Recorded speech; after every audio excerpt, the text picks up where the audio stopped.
आज हम चर्चा करने वाले हैं कि आप किसी भी जातक की हथेली में एक से अधिक संपत्ति के योग कैसे देख सकते हैं, या जो लोग बहुत बड़ी संपत्तियों के स्वामी होते हैं वो योग आप कैसे देखेंगे, या कोई व्यक्ति रियल एस्टेट में अच्छा कर सकता है या नहीं कर सकता, ये आपको कैसे देखना है।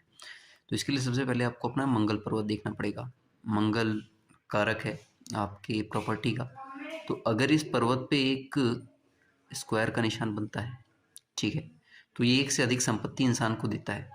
ठीक है, अगर इंसान को बहुत बड़े स्केल पे देखना हो कि हज़ारों करोड़ का कोई आदमी रियल एस्टेट में बिजनेस कर रहा है, तो उसके लिए आपको एक स्टार का साइन देखना पड़ेगा इसी पर्वत पे।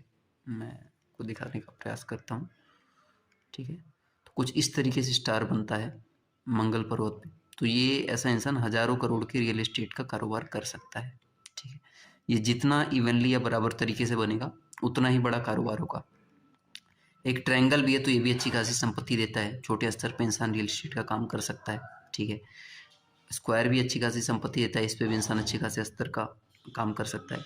अगर स्क्वायर और फिश शाइन दोनों आ जाएं इस तरीके से, तो इंसान बहुत ही अच्छा कर सकता है रियल एस्टेट में या प्रॉपर्टी से रिलेटेड किसी काम में।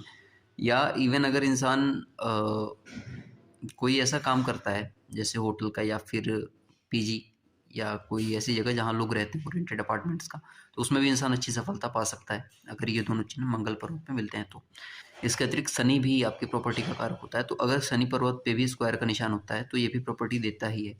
ये एक से ज़्यादा प्रोफेशन भी दे सकता है, पर प्रॉपर्टी का भी ये कारक होता है अगर स्क्वायर का निशान शनि पर्वत पे है तो। ठीक है, इसके अलावा अगर मंगल पर्वत से शनि पर्वत की तरफ कुछ इस तरीके से खड़ी लकीरें जा रही हों, ठीक है, और एक से अधिक हों, एक दो या तीन की संख्या में हो, तो ये इंसान 100% की बात है कि प्रॉपर्टी से रिलेटेड काम करेगा। इसके साथ अगर स्क्वायर का या कोई और निशान पड़ जाता है तो ये बहुत और बेनिफिशियल हो जाता है कि बहुत अच्छी सफलता भी उसमें प्राप्त कर सकता है। ठीक है, मंगल प्रॉपर्टी का कारक है और शनि आपका प्रोफेशन दिखाता है। तो अगर मंगल से शनि की तरफ रेखाएं जा रही हैं तो ये आपका प्रॉपर्टी के काम में अच्छा खासा हाथ दे सकता है। ठीक है, इसके अलावा अगर गुरु पर्वत पे स्क्वायर का निशान हो तो ये घर बड़ा देता है, लग्जरियस घर देता है, और 32 की एज से पहले इंसान एक संपत्ति बनाता है अपने दम पे। ठीक है, इसके अलावा अगर बात करें तो सूर्य पर्वत पे भी अगर कोई स्क्वायर का साइन बन रहा है टेम्पोररी, तो ये कोई प्रॉपर्टी डीलिंग दिखाता है कि इंसान की लाइफ में कोई प्रॉपर्टी आ सकती है उस टाइम फ्रेम में। ठीक है, तो ये कुछ योग थे प्रॉपर्टियों के। बाकी अगर आपको भी अपनी हस्तरेखा या कुंडली का विश्लेषण कराना हो तो डिस्क्रिप्शन में दिए नंबर पे हमसे संपर्क कर सकते हैं। नमस्कार।